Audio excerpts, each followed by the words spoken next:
Welcome to the first episode of Super League 360. My name is Lee Addison. What's yours? My name is John Davidson. We're back, John. They We are couldn't back. get rid of us. We had about a month off, 5 weeks off. Not even that, I don't think. We did the Ashes Rugby League podcast, and you can still, if you're listening to the Ashes Rugby League podcast and thinking this isn't the Ashes, we're making it available on the Ashes Rugby League podcast platform. But Super League 360, obviously, John, is a British Rugby League lean, isn't it? And more specifically, Super League. But such is the nature of the sport in England, mate. We could end up in all sorts of directions, couldn't we? Including lower leagues and international and political. We could, yes. Lots of segues to many different issues. And anyone who follows Super League, it's pretty linked closely with the NRL and vice versa these days. That's right. Particularly in terms of takeovers and player transfers and everything else. So, yeah. Yeah. We'll dedicate some time each week to touch on the NRL, and each week there'll be a special analysis segment from myself, and that will have its own clip on YouTube as well. So for those listening on the various platforms, I'll put it at the end of the podcast so that if it doesn't make sense to you, you can watch the clip individually on YouTube. Today, the clip doesn't include any Super League footage. It's got Ashes footage and a few other historical bits. But in the future, we're going to do plenty of Super League content, and I'm really keen. I'm really keen to study Hull KR actually ahead of the World Club Challenge, John. John's an intrepid scribe who will no doubt get us some interviews over the course of the next however long this podcast lasts. When do you think you'll be able to do that? When will they be in the mood for it, do you think? That's a good question. I'm actually trying to tee up some interviews this week. And it's funny you mentioned Hull KR because I was in touch with them about going into training some point before Christmas. So hopefully some Hull KR content soon. I think Willie Peters in New York or something. So no, he's back now. He's back now. He's back they're in full swing of pre-season in lovely cold Hull. Now, on the Rugby League Coach podcast, which I host, I've been asking for a water sponsor for at least 2 years, and I finally got one because, as you know, I'm always drinking water, aren't I? Or at this time of day, or a pint. You ran Arthur in Darwin with 48,000 water bottles. Yeah, and because I often record in the morning while it's your evening because you're a Australian in England, I have coffee as well. So I think there's sponsorship opportunities for this podcast, right? So I've been sponsored by Global League Network for the Rugby League Coach podcast, and I'm going to give them a shout out on this one as well, just to show people what exposure they can get if they sponsor my water consumption. I drink about 6 litres a day, which some people think is bad for you, but I'm a big unit, mate, aren't I? So there it is, Global League Network water. There's a lot of cells and muscles and everything to populate. So yeah. That's it.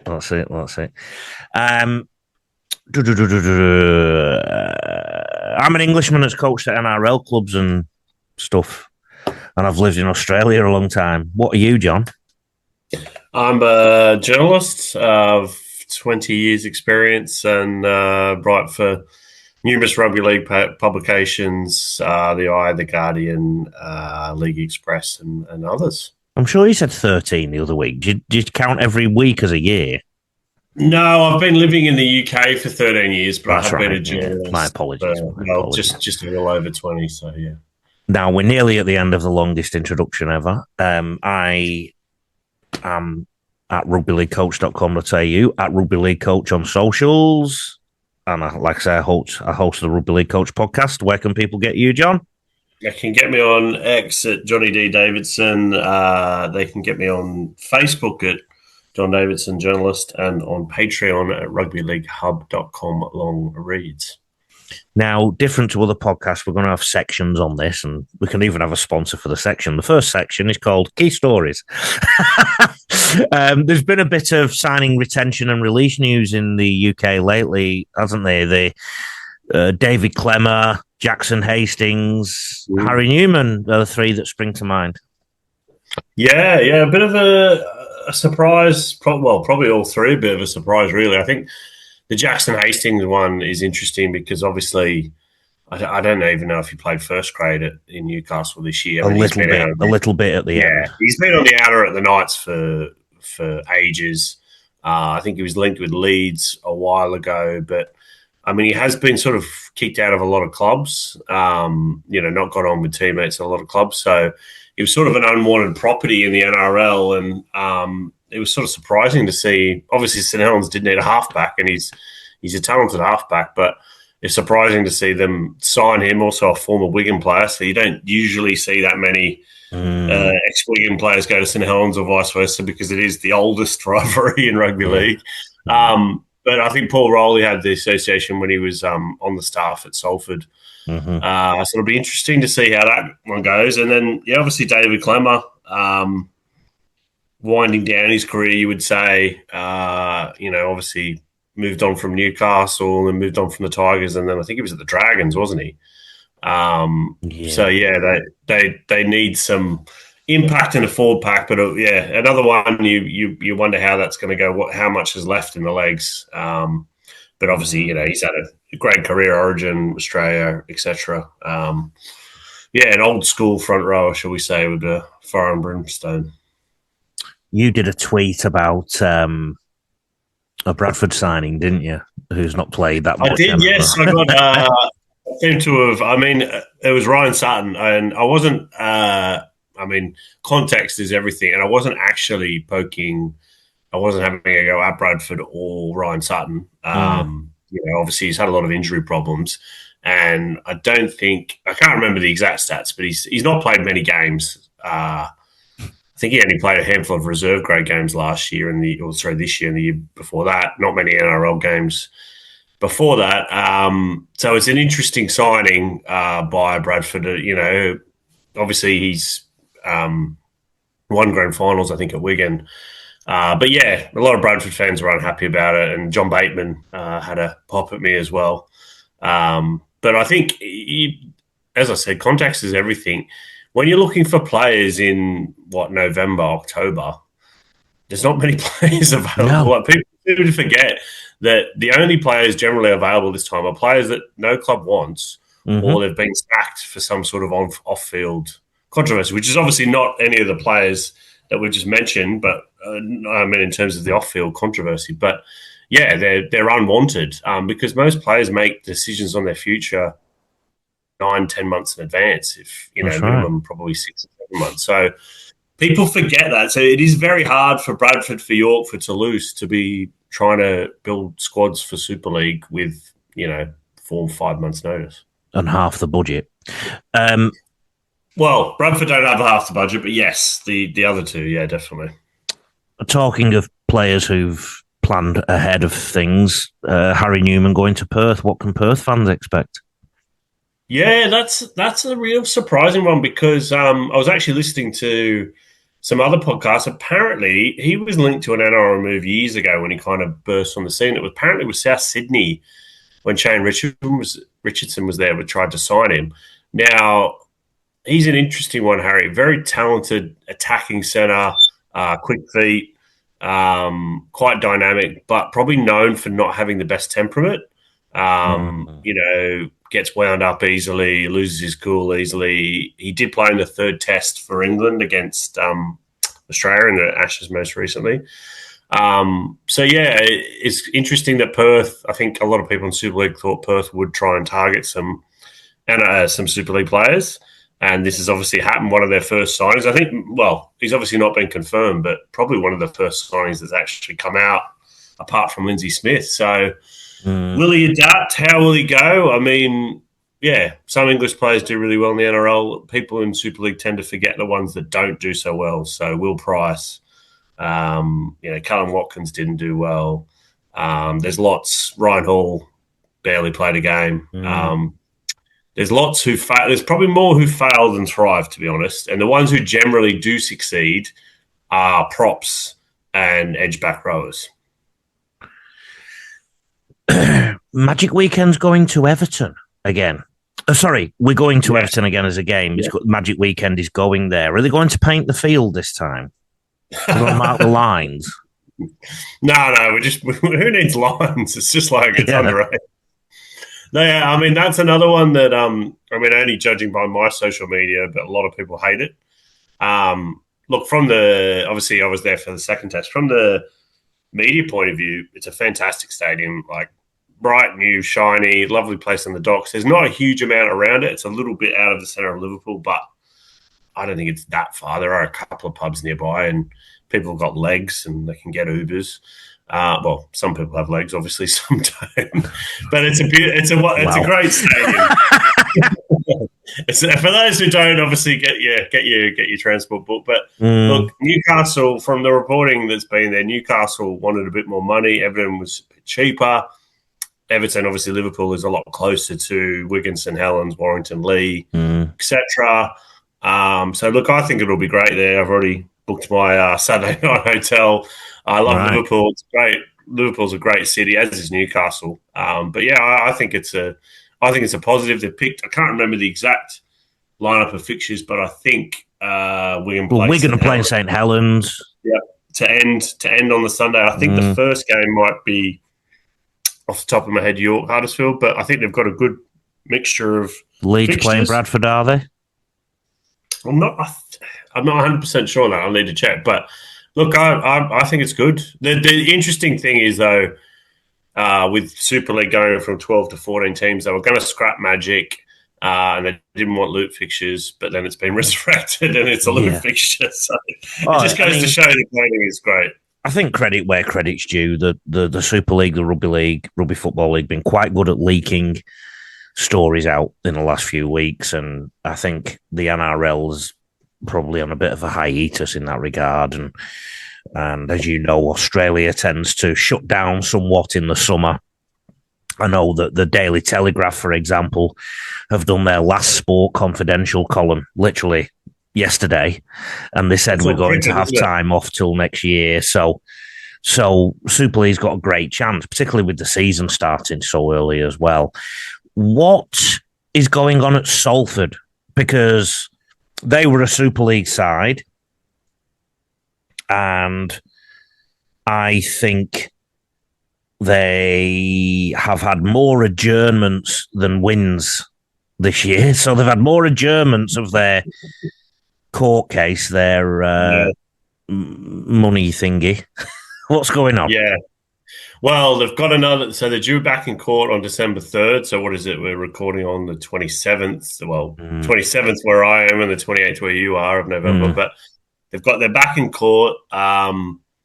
Look, I think, to put it lightly, they're buggered as a club. They've got an assistant coach. I don't think they've got any players left, and they've got about 3 or 4 staff. So essentially, the pin just needs to be pulled. It's amazing how these owners keep getting adjournments because they don't seem to have any money. But effectively, there's at least 2 groups who are looking to take over the club once they go bust. The RFL's kind of shown that they're not going to do anything. They're just going to let the courts bail it out. But the problem is the championship doesn't start in too long. So Salford, if they're reborn as a Phoenix club, will go into the championship. So they need to recruit a coach and players. But yeah, there's a lot going on there. There's a fair bit I can't reveal right as now. I've been chasing a few things up, but I think in the next week or so, things will a lot crystallise in terms of what will happen and what has happened over this. And the situation with Salford, I mean, you're a Salfordian, aren't you, Lee? The club's always been, well, broke might not be the word, but a battler, haven't they? Even in the John Wilkinson days. I mean, John Wilkinson left the club, I think, in 2013. I mean, he left it in debt. It's been in debt. It was the classic yo-yo club with Super League for a couple of years, and then Div 1 or Championship for a couple of years. And they've had a good stint. Was it the 70s? The 70s or late 60s? Brian Snake was the chairman. Yeah, that was the golden era. That's right. And I think from what I've been told, even in the golden era, like the most really they were averaging fans was about 6,000 fans a week. It's a unique place because Salford, Salford is a city, but is seen as a town. So much so that the song Dirty Old Town was apparently about Salford. And therefore, Salfordians see Salford as being the motorway that goes past the Trafford Centre. Everything inside that is potentially Salford, even though that's Eccles and then Eccles. But where Salford's ground is right now, on the other side of that motorway, many people will say that's not Salford, even though it's probably classed as the city of Salford. And many people feel that Salford sort of ends just past Hope Hospital kind of thing when you go into Eccles.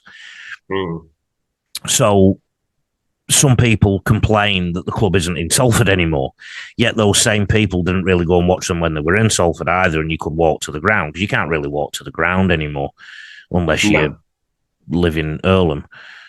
The other thing, though, where Salford really benefited in the 70s, and again, it's a shame Anthony Broxton isn't on, because he would back this up. Salford were one of the first clubs to build a clubhouse at the end of the ground that you could watch the game from. And that was the place to be, apparently.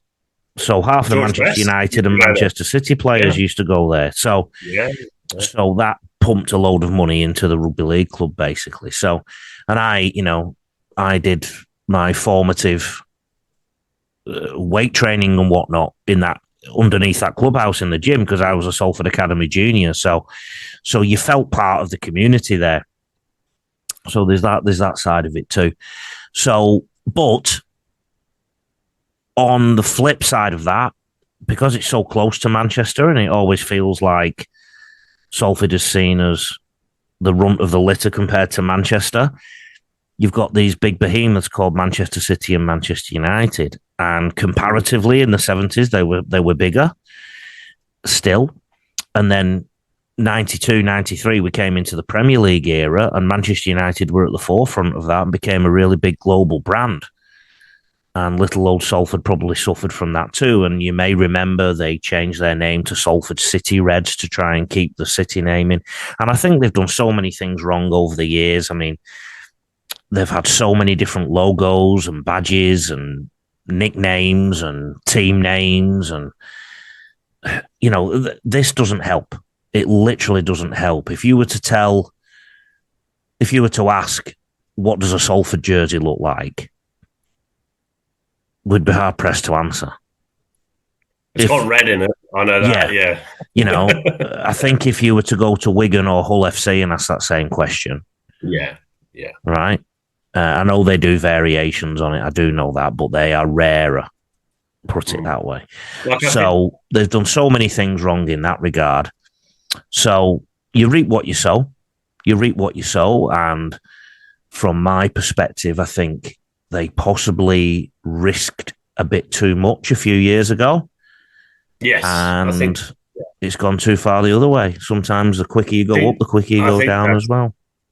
Yeah, I think that's fair, and I think the previous administration who handed the club over to the current owners, these two Kiwi guys in February, they would admit that they banked on things happening and probably risked a bit, because they'd had a great period where they got to the grand final in 2019 and the Challenge Cup final in 2020, and they were a top 4, top 5 team. And they thought, well, we'll just, we'll risk a bit, and the council will back us, and the stadium will get sold, and we'll get a better deal on, revenue from match days. And none of those things happened. And effectively, their crowds of, even when they were, a top 4 team, they never, you need to average probably 7,000 to 8,000 fans and make money from those fans, by owning your own stadium, like Wakefield do, like Leeds do, etc. Hull KR do, and they don't have that. So there's always been a case of too much money going out and not enough money coming in, and it's kind of come to a head. So I think we'll touch on this more in future episodes when things crystallise. But there's definitely a lot happening with Salford. Not a lot good for Salford fans, shall we say? When we stop recording, you just tell me. England are playing Tonga, France in Perth. Yes. and PNG in Wollongong in the World Cup. That's been announced. Yeah, I did a piece. Martin Sadler of League Express has been quite critical of the venue choices, and not quite critical, giving severe critique. So, for example, I don't want to quote him because I can't remember exactly what he said, but he suggested that England playing Tonga in Perth probably benefits England because of the English diaspora in Perth. Yeah. Although there are Tongans in Perth too, but there's more, I would assume, in Sydney and Brisbane. A third of the people who live in Perth are of British background. And I was at the England-France game in Perth in 2017 World Cup, and they had a lot of support. And PNG in the Gong, and again, I'm pretty convinced there'll be more English people than Papua New Guineans in Wollongong, and I assume that this is designed for England to have a good chance of getting to the semi-finals. Oh, 100%. Well, Lee, if you're the coach of England, would you rather play PNG in Port Moresby or in Wollongong? Headingley. Wollongong, yeah. Well, I think the last time Great Britain or England played PNG was in 2019 when PNG famously upset them. No, World Cup quarter final. Sorry, you're right, yeah. In Wigan, so point proven, I suppose. Well, I think on their own turf, on their own conditions, with their own fans, they grow another couple of legs. Look, I think and it's really interesting considering the IRL disputes with the RFL over £400,000 they're alleging that is owed to them from the last World Cup, which was in England. They've helped England out because not only do they play Tonga in Perth, they stay in Perth, so they're settled. They don't have to fly to Townsville or Melbourne or Christchurch. Yep. And they play France in Perth. So they're going to have a nice, time in Fremantle, and then they fly over to Wollongong to play in PNG. So they've got a massive leg up. It may not work, but they've definitely been helped. New Zealand have been helped because there wasn't supposed to be any games in New Zealand. We were told that Australia and Papua New Guinea were hosting this tournament, but they've just thrown a New Zealand group game over in Christchurch for the Kiwis. And then it's interesting with PNG, they've got 2 pool games in PNG, but then the third one, for some reason, they've got to go to Wollongong. So they get some help, but not probably the crucial help that they need against England. So it is interesting how that's all worked out. Like Lebanon have 2 games in Western Sydney, where obviously, you got Arncliffe and Lakemba and areas. There's lots of Lebanese fans. But Tonga aren't playing in Auckland or Brisbane. It's interesting how they've worked that out. On the subject of England, though, and linking our last Ashes Rugby League podcast with our current one, the silence has been deafening, really, hasn't it? In terms of we got significantly beaten in the Ashes by an Australian third string, and in most cases, and panic. What panic? Basically, how I define this. I think it's it's quite funny in several ways because there was a bit of navel gazing for a few days. There was a bit of outrage, and you had comments from people like Gary Schofield and Brian Carney and other people. And then Nigel Wood did an interview with the BBC and he said, we'll take a couple of months to review. And to me, it's just they're not going to do anything. Sean Wayne will stay in the job. But, he's been in the job for 5 years. We've gone over this. We don't want to go over it again. No. But he's been in the job for 5 years. He failed at a World Cup. He failed at the Ashes. He got his tactics wrong. He got his selections wrong. Why would you keep him in? But the argument from the British media seems to be, well, we're not having a mid-year test, so we're not helping him. And I think that's a bit of a cop-out, really. Because they could have had a mid-year test this year, but they didn't want to play France because France isn't competitive and they beat them by 60 or 70. So you can't have your cake and eat it too, you know what I mean? I think either way you look at it, they don't seem to care about England, full stop. Who's that? The Rugby Football League. They don't seem to care that England have lost the Ashes. I wouldn't necessarily say that. I would say it's difficult for people in Australia to understand, but the Super League clubs effectively kind of run the RFL. So they don't have the power like of Landys to just say, this is what we're doing. You've got to suck it up. So the clubs won't want to release their players. They won't want to change the calendar. The other element is they don't have any money. So they can't send England down to play New Zealand when Origin's on because they don't have 100 grand or 80 grand, whatever it would cost to do that. So there are economics here. People forget the wider picture. Surely Super League clubs can release their players for one game. Well, they don't. One game. They've fixed the fixture list for Hull KR to play against York. Yeah. To make their life easier. So we had the Exiles for a couple of years. You work out the fixture list so that Wigan can still win, St Helens, all the powerful clubs can still win, even though 6 of their players might be playing England versus the All-Stars. That's how you do it.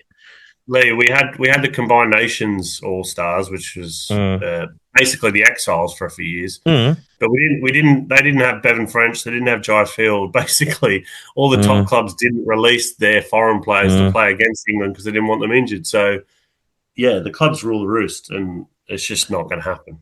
Well, they're killing the game beyond its own shores.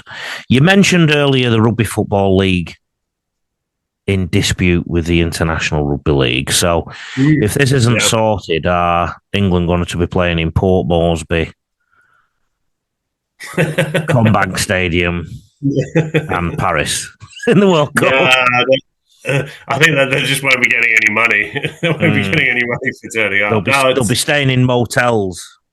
It's a really interesting dispute because this is, I wrote about this debt a year ago. And it's in the accounts. It's in the actual World Cup accounts. You can go on Company's House and see it, which is quite funny because the new RFLC is coming. So there's no debt. It's like, but it's in your actual accounts. And they've been trying to work it out for a couple of years now. But I think the kind of time for the IRL, and they're obviously being backed by the NRL, and that's the greater play between the NRL and Super League, isn't it? A takeover, a partnership, whatever. And this is a bit of a what would you call it? A bit of a carrot and stick. Yeah. A bit of incentive, perhaps, to do a deal. But they've gone public with it, and Troy Grant's made some pretty strong comments. So yeah, it's quite the saga, quite the situation. NRL. Perth have signed Harry Newman, so they need at least another 12. They've all seen their signings aren't coming thick and fast. I've read Tyron Wishart. I read Tyron Wishart visiting Perth in the next few days. I think Lindsay Smith's pretty close to getting announced. I think Wishart, they're in for him. I think Jaden Campbell knocked them back. I think the Dolphins had the same problems, didn't they? They went in for Munster and Ponga, and they got knocked back by a lot. So there was a comparison though, and apparently they were ahead. The Dolphins. So you would think they'd go in for Tino, considering he said that he. I know you're not a big Tino fan, remembering from the Ashes, but he said he was. I am a big Tino fan. I just don't think he's the player that. I don't think Glenn Lazarus and Shane Webke have to worry about their place in the Pantheon. That's all. You like Tino as much as you like Nathan Cleary, but anyway. Matt Scott, don't you start. We're going to talk about that stuff soon. We'll get away from the point. I don't mind Tino at all. But he said he was going to look at his options. But yeah, they do need. Look, they need players. They need a spine. So I wouldn't. Obviously George Williams is going from Warrington to the Dolphins in 2027. Is that confirmed? Well, it is. It's happening. It's not being confirmed publicly, but I'd bet your life on it, Lee. Put it that way. Thanks. Manly. Ruben Garrick has now left, so that's he's leaving to go to the Roosters. Yeah. And Daly Cherry Evans is already there, and the Mestroff has left. My Yes, mate Tony Jason King. Mestroff. Is that a happy club? Well, no, it's not been a happy club. I mean, this year, I was going to say last year, this year has been an absolute fucking nightmare for Manly and the fans. And I'm a Manly fan, so I know how much of a nightmare it's been. But look, I think Jason King, look, he was a great player. He was a prop. He was an intelligent prop, so he was rare. He had degrees and everything. He's highly regarded. He's the new CEO. I think crucially, he gets on with a lot of the Manly old boys, the guy who are quite influential. You know, you Chop Miles and Stewart's and that. Kieran Foran's come in as an assistant, which I think is another popular move. Another ex-player, grand final winner at Manly. Tommy Turbo's got the captaincy. Jake will be happy about that. Well, it's interesting. I mean, you would have given it to maybe Jake, but you know, there's doubts about his long-term future. You know, head knocks and everything. So I think there's plenty of doubts about Tommy Turbo's long-term future too. Well, that's of course. He needs to stay fit, doesn't he? So look, the pressure's on Anthony Seibold. You know, Jamal Fogarty's come in. He's got to build a halves partnership with Luke Brooks. Tauta Kola, can't pronounce his first name. I think he's been linked with a few clubs as well. So there's some stuff to sort at Manly. They really need to have a much better season this year because I think if they don't start well, Seibold will be gone. I agree.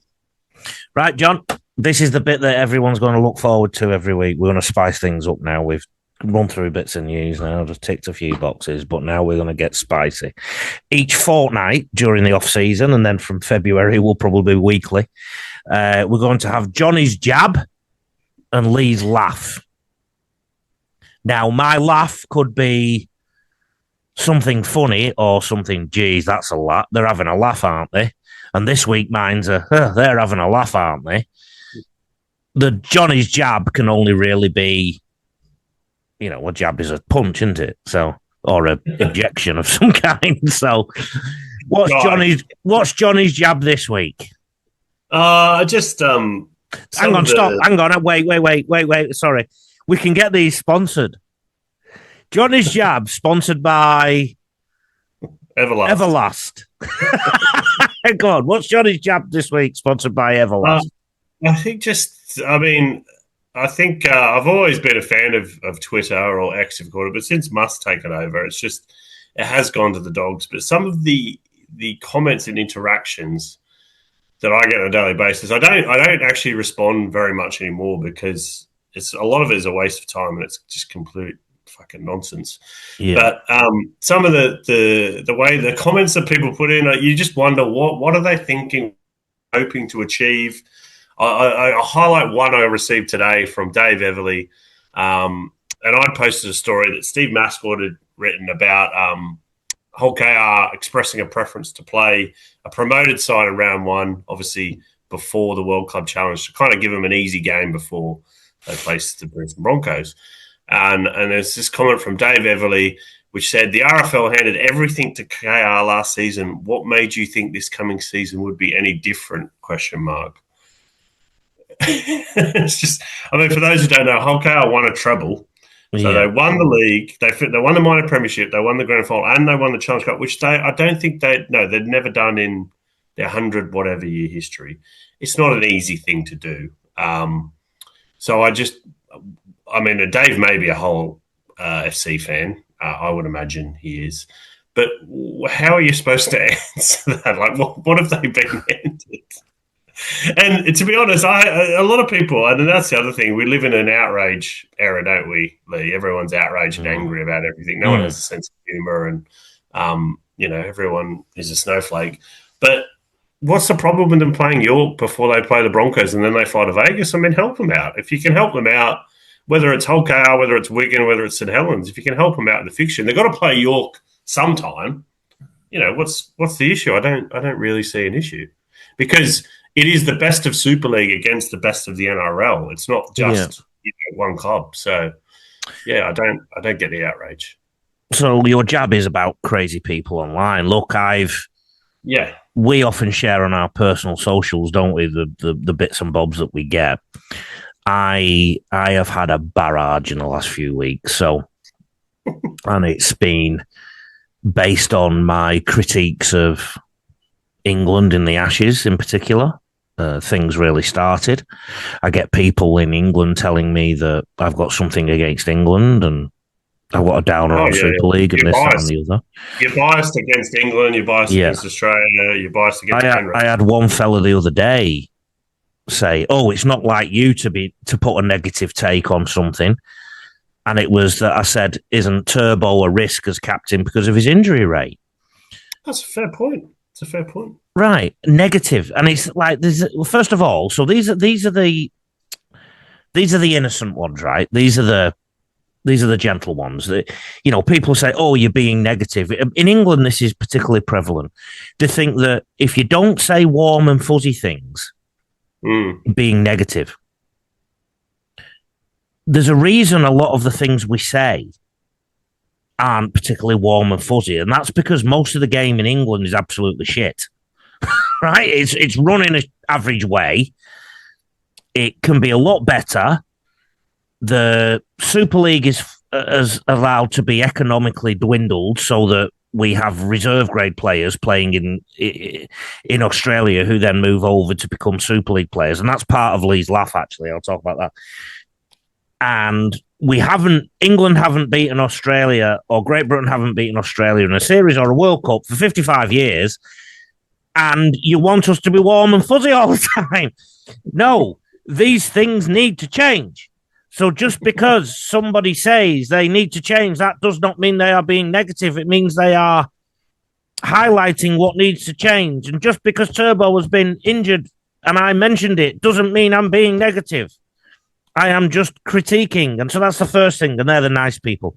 The other ones, though, are the abusive ones.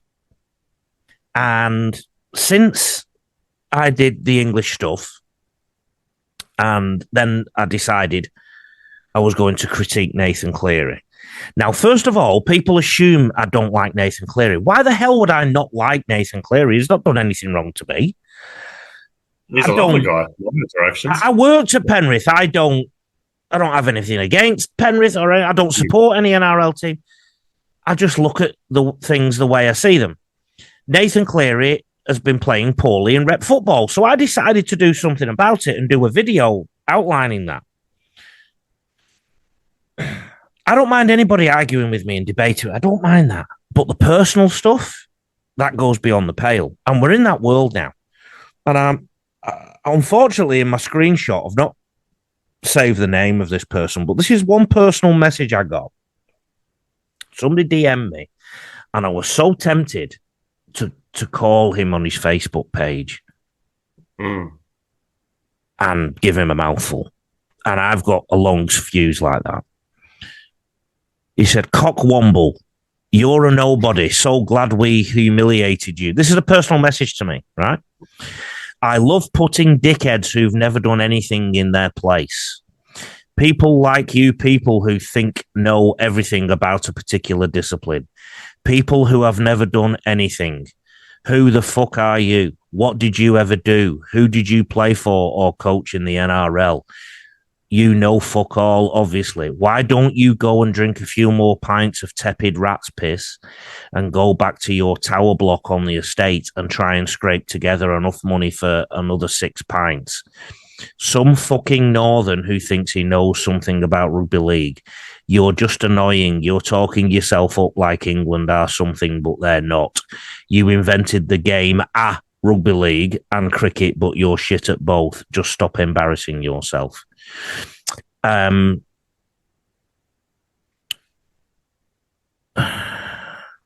That hit a nerve with me because I grew up in poverty, mate, and I've battled my way out of it. And he decided to take a punt on that, and he'd never say that to my face. And you know the other thing, John, I've put posts out on my Facebook inviting people to come and debate me on the podcast. Guess how many people have taken me up on that? Yeah. Part of the thing in the modern world is people will say anything online, but they would never actually, say that to your face, or they post things without having any thought of the consequences or of what their actions. And yeah, it's just a general degradation of society, sadly. And that's why I never used to, but I will block people now who are abusive. They just waste time. It's just we're both people who like to interact with people who comment. Exactly, too. I enjoy debating. And I've gotten many things wrong, and I'll hold my hand up. I've had conversations with people, and I've gotten stories wrong, or I've said or done things that I regret, because we're all human. We all make mistakes, but there's no reason to go to petty levels of abuse over things that are opinions, and people like to invent agendas that people don't have. But it's a sad state of affairs. You just got to try and rise above it, basically. Lee's Laugh, brought to you by Rancid Tetley's Bits. You could fill this spot now. Lee's Laugh, ha ha ha. There you go. No, I know what Lee's Laugh is. The English cricket team. Yeah. It's been a tough fucking 7 weeks for you, hasn't it, Lee? Yes, you had the Rugby League Ashes, then you had the cricket Ashes. No, it's only one test. What's more to come? The funny thing about them saying northern this, and yes, I'm proud English. I've lived in Australia nearly 20 years. I've paid more tax in Australia than I have in England, put it that way. Anyway. Closing up on the half point where you'll have lived in Australia longer than you lived in the UK. Not that far away. Lee's Laugh. I'm going to combine this with Media Watch, right? Because that's another section, but media hasn't been that lively lately. So on their website, they announced, Warrington Wolves, that they were delighted to confirm the double signing of James Bentley and Josh Smith. Bentley is a back rower who's played 181 times for St Helens, I think, and international St Helens and Leeds. Won international caps for Ireland, lifted the grand final trophy and 2 league leaders' shields. And then it went, Josh Smith, a tenacious competitor. The 24-year-old was voted the Brisbane Tigers Player of the Year in a season where he made the most run meters across the entire Host Plus Cup, including topping the charts for post-contact meters. And he's played 81 games of reserve grade in Australia. This is a club, John, that in the past has signed the likes of Adrian Morley, Joey Johns, Andrew G, Alfie Langer. Love Rugby League on the 23rd of June 2023, a guy called Josh McAllister, I don't know if you know him, he wrote that Warrington Wolves' history of overseas signings leaves questions over their recruitment strategy. And he talked about Josh Maguire lasting only 2 months there, Greg Inglis arriving in 2021 after only playing and played only 3 games after coming out of retirement to go to Warrington. And he also mentioned Billy Magoulis, who made 7 appearances, Alani Latu, who made 3, and Anthony Gelling, who made a whopping 13 appearances. So that's Lee's Laugh this week is, well, number one, what's happening with Super League recruitment in general, but number 2, have Warrington got a recruitment problem, John? Yeah, I mean, I did a piece. I caught up with Carl Fitzpatrick during the Ashes, the CEO Warrington. I did a long piece about basically they had a terrible year. I think they finished 8th, lost the Challenge Cup final, missed the semi-finals. Sam Burgess was a whisker of being sacked. Like, that's the cold, hard truth. And maybe he should have been sacked because he, I think he was too pally with the with his players. He's obviously a young coach. And then when, some of them, their discipline wasn't there, he couldn't get them back because he was too pally. You can't go from being. I don't think dancing on a table in Las Vegas after they'd just been beaten by 50 was the best choice of that. Yeah, that was another bad look. Look, and he is a young coach, and I'm sure he'll learn for that. And he had a great year, 2024.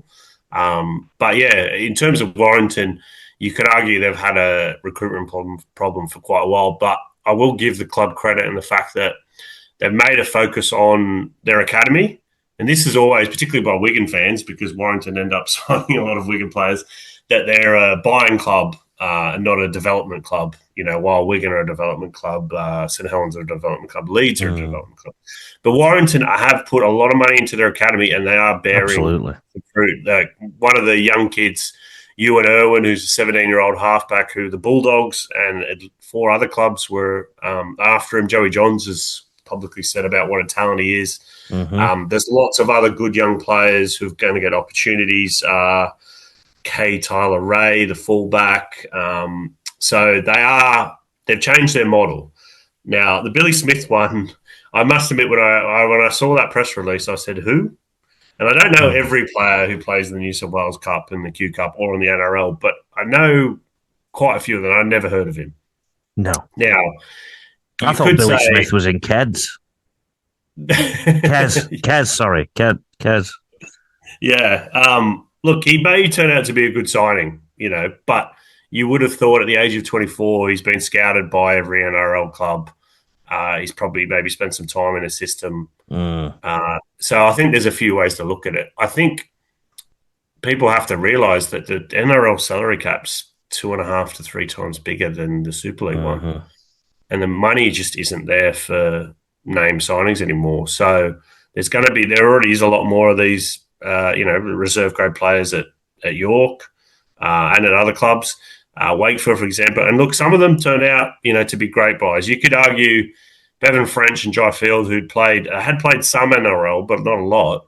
And they've been arguably 2 of the, 4 or 5 best players in Super League for the past 3 or 4 years. So there are players who can take an opportunity, who are New South Wales Cup or Queensland Cup regulars, who can take an opportunity Super League and develop and become stars. So that's reality. But, yeah, Warrington have a history of recruits who haven't worked out. We can't dispute that, because all the players you name there, and there's several others. Look, Matt Duffy started off well, had a great 2024. He had a terrible year this year. I think he's on his way out of the club. And look, anyone who's followed Matt Duffy's career at the Dragons knows great attacking player, but not great defensively, and a bit rocks and dogs. That's what happened. So, yeah, I think some of the recruitment, some of the scouting at some Super League clubs leaves a lot to be desired. I also think, though, as well, that this has been expedited because of the Super League's decision to increase the overseas quota, which, again, contributes to my theory that the powers that be don't care about the English team. Well, it definitely has been exacerbated by that. And part of that is because there isn't enough local talent who's arguably good enough to fill those spots. And we have this weird system with the Championship and League One where players are actually paid quite well to be part-time. Yeah. So you might be in the Championship, you might be on 20 grand, which is, £20,000, which is, say, 40,000 Australian dollars. And you could go and play full-time and be on, 40 grand, but you're actually working as well as getting paid to play rugby league, train. So you might make 60 grand. So why are you going to throw that away? A lot of them don't. So there needs to be a shift in the market and the structure. Because what's the player called who left Salford? Braley. I wrote about him in my book. He's a classic case of it, right? He's gone through his career yo-yoing between Super League and Championship. And the scenario, he probably, I don't know Ryan Braley, but I do. He probably thought, he was one of those players who thought, I need to be in Super League regardless. I'll take a financial hit, I assume. Well, he was an interesting one because he was a star at Lee when they were in the Championship, and then he got a big money move to Huddersfield, and he was a halfback, and they wanted to make him to a fullback, and that basically failed. And then Toronto came in. And I can't remember if he joined when they were in League One, the 3rd division, or in the Championship, but he got a big money move there. It was great, helped them go up. And then basically Brian McDermott wanted him out. I'm trying to remember where he went next.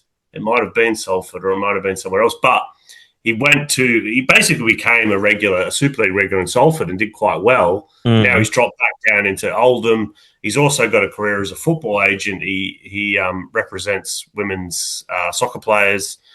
some of the England internationals and some of the top female soccer players. So he's doing quite well off the field. He's a pretty smart guy. But yeah, there is opportunities to play part-time rugby league and still get paid reasonably well. And the jump up to Super League isn't that far. So would you do it financially? You've got to think, about, your career can be over in one injury. You've got to think about your future. And I guess my point about Ryan Brearley is if he was in Australia, he'd have found his level and been more consistent with it. And I dare say he probably would have achieved more in Australia because the system would have just been more able to get him to where he needed to be. Whereas he would have yo-yoed between Super League and Championship. Like he went down to Lee, down a division to Lee when they were in the lower division and ended up being their top try scorer ever or something like that. So, he was scoring tries for fun. Yeah. I mean, I feel sorry for players like him in the English system. And I guess it's the fact that now the competition is going to be flooded with Queensland Cup and New South Wales Cup players, basically moving forward. And like you said, if they're not getting signed early, they'll be tied up in New South Wales and Queensland Cup systems. So these clubs, Bradford, York, and Toulouse, are going to have to go even lower in the Australian system. I'm waiting for the day when an A grader in park football gets called up to play Super League, mate, or something, because I think it's only going to head that way. Well, the mad thing is that in the Championship in League One, so in the second and third tiers, there's no quota. So Oldham could field 17 Australian, Kiwi, Papua New Guineans. And you see it in League One. You know, clubs like Rochdale and Cornwall, had all these Aussies, and you're like, what's the point of that doing? Why is that? How is that helping the English game? It isn't, because these clubs are getting 1,000 people to 1,000 fans paying, but these clubs might be paying 10, 15 grand for an overseas player. It's a mad system that is just propped up by some rich individuals, but makes no sense. It makes no business sense. And it actually hurts the English game because it's taking away from the pathway system.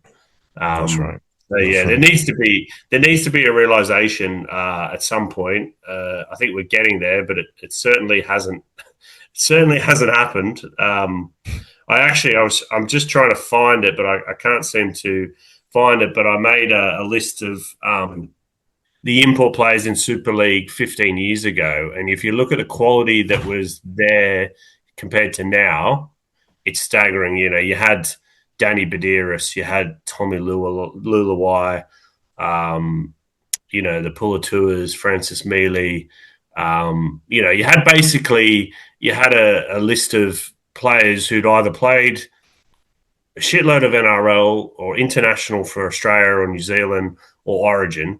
And some of them might have been older or whatever, but they were, the talent was quite good. And obviously that benefits the younger English players, because if you're training and playing with a Danny Badiris or against a Danny Badiris, one of the greatest hookers of the last couple of decades, you learn a lot. But if you're playing against some 22-year-old from the Queensland Cup, how much are you learning? So the drain in quality, and that partly is because Super League has either gone down or flatlined, and the NRL has just gone up and up and up. And the money is all in Australia. So that's one of the reasons why, some of those top players aren't coming to Super League anymore, because the opportunity, the financial incentive is just not there. And that comes back to administrators. It does, yeah. I mean, they're not being able to grow the sport. They're not being able to grow their revenues. It's in a history of poor administrators who get regurgitated, and we've got another one back in charge now who was in charge of that period as well. The alarming thing for me was on the Ashes podcast. You mentioned this in passing. You said that clubs aren't great with the media anymore. They don't actively encourage, basically, the NRL players are better trained, if you like. And I was a Super League media manager the almost the early stages of Super League, if you like, and every club was told they needed a media manager, community development manager, etc., etc. And there was a big push for clubs to really cozy up to the media. And in a quarter of a century, that's just completely changed. And they probably need it now more than ever. Particularly with the types of media we have out there now.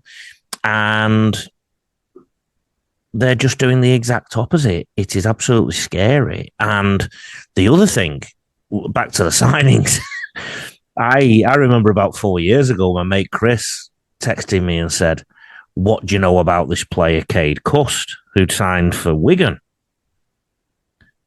Well, first of all, if a bloke in England in this era of everybody being able to watch everything around the world hadn't heard of a player, that tells you everything you need to know. Secondly, I had to Google Cade Cust, and Wigan had signed him. And I thought, this is trouble. Well, look, he, at least, to his credit, he came through, I think it was the Manly system, and he played some NRL for Manly. I'd seen him play a bit for Manly. He's a fringe player, but yeah, he didn't work out at Wigan, did he? And he's gone to Hull FC, and you wouldn't say, if you're say the 6 or 7 import players in any Super League club, you probably should be one of the first names on the team sheet. You shouldn't be missing every second week. You should be a guaranteed starter because that's the reason you're an import. But I wouldn't say he's in every 17 of Hull FCs, and that sort of shows the reality of the situation. Anyway, we don't want to get too negative because people might say we're being negative. John, we'll end the podcast with my analysis segment each week, so that, if people are listening to it and they think, I don't know what Lee's saying because he's talking about pictures, at least then they can turn the podcast off and go to the Rugby League Coach YouTube channel and watch the clip. So I've done an analysis clip, John, on different types of tackles. So shoulder contact tackles, hit and drive versus the catch and wrestle. So basically England did catch and wrestle, and Australia did a bit more shoulder contact, and I've gone through that in this analysis video, but also used some other teams as examples. So before we go to that, John, just remind people where they can get you. You can get me on X at Johnny D. Davidson. You can get me on Facebook at John Davidson Journalist, and on Patreon at rugbyleaguehub.com long reads. And we'll catch up in a fortnight to do episode 2 of Super League 360. Sounds good. What I want to take you through today are 2 very common types of tackle technique, which are in evidence very much in the NRL and the Super League every single week. It's just that casual fans or viewers may not notice these subtle differences. So allow me to take you through using footage from the recent England and Australia test matches and some other footage.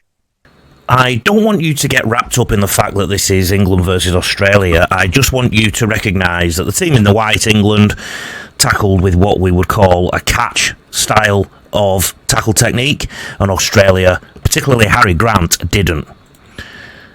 Now, this is the very first collision of the second test. England coming out very aggressively. I'm going to go back a little bit earlier. This is coming from the kickoff, England coming out aggressively. Now, if you look at that collision, all of the players, including the player that spun off, is very upright. They're going in with their chest, okay?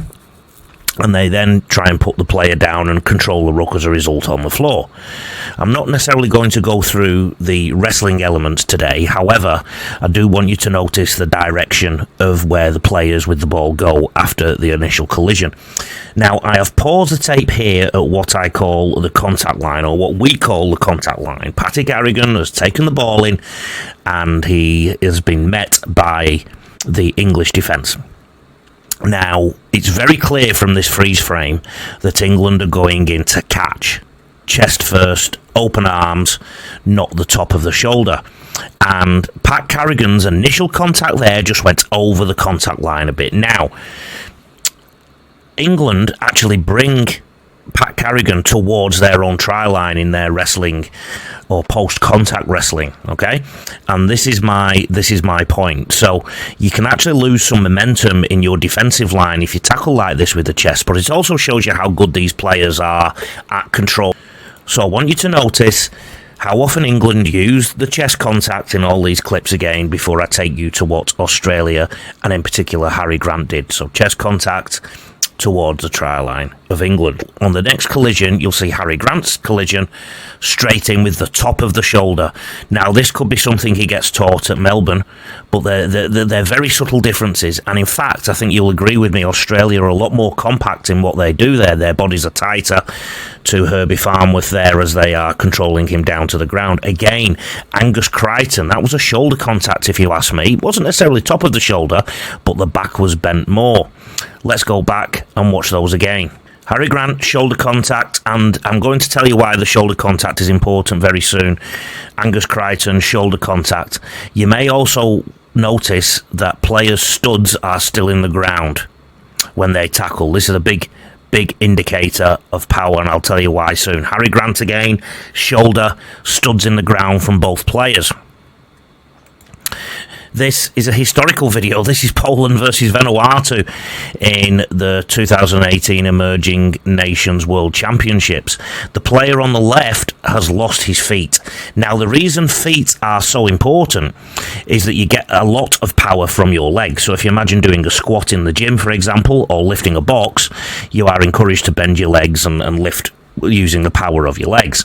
So the tackler on the left has lost his feet. The tackler on the right with the red boots still has his feet and is using them to drive the opposition player backwards. Again, this is slowed down a little bit. Look at the players using their studs, and it's coming from shoulder contact. We've all seen the big hit videos, and again, the reason I've put these into this week's analysis is every big hit here has top of the shoulder contact or very close to. When we look at who I think is Ronaldo Mulitalo here, one criticism is his legs are straight. If his feet were even closer, he would get even more power to be able to bend his legs. In a moment, you're going to see another big hit from New Zealand. Let's look how close the feet were there. That was a lot better, and the power is clearly coming from the legs here. Of course, momentum and speed of runner also have an impact, but there you can see the studs are in the ground, the back, the legs are bent, the back is lower, the shoulder goes in to Tyson Frizzell, I think that is, in the attacking side. Number 11 for Tonga, legs bent, shoulder in, and the contact line is definitely one there, isn't it? Here's one from the last World Cup. The contact line absolutely won by the number 10 there in white. You'll quite often see this in all walks of the game, somebody coming out of the line to put on a shot. Again, not perfect tackle technique, but the shoulder is in and there is power coming from the legs. And if I take you back to the original clips that we saw, England, and this is so common in so many teams, there's lots of NRL teams that do this, and there's lots of Super League teams that do this, actually aren't getting power from their legs, and they are bringing the attacking player towards their own goal line. I honestly think that the shoulder contact is underused in both NRL and Super League, particularly in Super League, and the benefit of it is that you can stop the momentum of the attacker. I really don't understand the methodology of bringing somebody closer to your own goal line. I really don't understand that and really struggle with that methodology. However, most clubs are very adept at wrestling for ruck control. I think it's a lot easier to do if you hit with some force. Keep an eye out for this next time you see a big game in 2026. Also, I think don't underestimate how tackle technique can influence the outcome of a match. Okay, it's something that I, as a coach, have always really had very high on my list. Shoulder contact, contact line, winning the contact line, and then winning the subsequent ruck afterwards.